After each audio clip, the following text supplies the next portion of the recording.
নতুন বছরের শুরুতেই কনকনে ঠান্ডায় জবুথুবু বাংলা। বৃহস্পতিবার কলকাতায় সর্বনিম্ন তাপমাত্রা ঘোরাফেরা করেছে ১১ ডিগ্রির কাছাকাছি। যদিও দিনের সামান্য উষ্ণতা ফিরতে পারে, তবু শীতের আমেজ আপাতত কাটছে না বলেই ইঙ্গিত দিচ্ছে আবহাওয়া দপ্তর। আলিপুর আবহাওয়া অফিস সূত্রে জানা গিয়েছে ১৮ বছর পর রেকর্ড শীত পড়েছে ১ জানুয়ারিতে। কলকাতায় শীতলতম বর্ষবরণ হয়েছে। আজ কলকাতার সর্বনিম্ন তাপমাত্রা ১১.৬ ডিগ্রি সেলসিয়াস। এর আগে গত ২০০৮ সালে কলকাতার সর্বনিম্ন তাপমাত্রা ছিল ১১.৪ ডিগ্রি সেলসিয়াস। তবে পশ্চিমী ঝঞ্ঝার প্রভাবে আগামী ৩ থেকে ৪ দিনে তাপমাত্রা সাময়িকভাবে বাড়তে পারে। এই সময় শহরের পারদ ১৪ থেকে ১৫ ডিগ্রি সেলসিয়াস পর্যন্ত উঠতে পারে বলে পূর্বাভাস। কিন্তু এমন পরিস্থিতি দীর্ঘস্থায়ী নয়।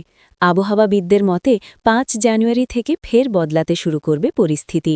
উত্তরে হাওয়ার জোর বাড়লেই তাপমাত্রা দ্রুত নামতে শুরু করবে।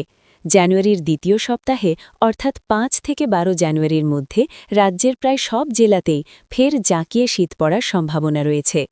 বিশেষ করে উত্তরবঙ্গ এবং পশ্চিমের জেলাগুলিতে ঠান্ডার দাপট বেশি অনুভূত হতে পারে।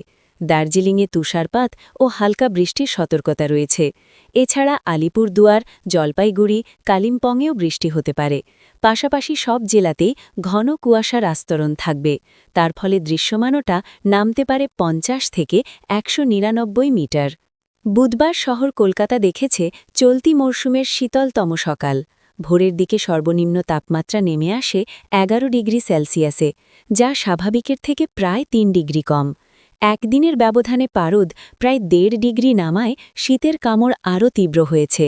মঙ্গলবার কলকাতার সর্বনিম্ন তাপমাত্রা ছিল ১২.৬ ডিগ্রি সেলসিয়াস। আপাতত বলা যায় শীতপ্রেমীদের জন্য এখনও সুখবরই দিচ্ছে আবহাওয়া অফিস। সাময়িক বিরতির পর নতুন করে আরও এক দফা কনকনে শীতের জন্য প্রস্তুত থাকতে বলছেন বিশেষজ্ঞরা।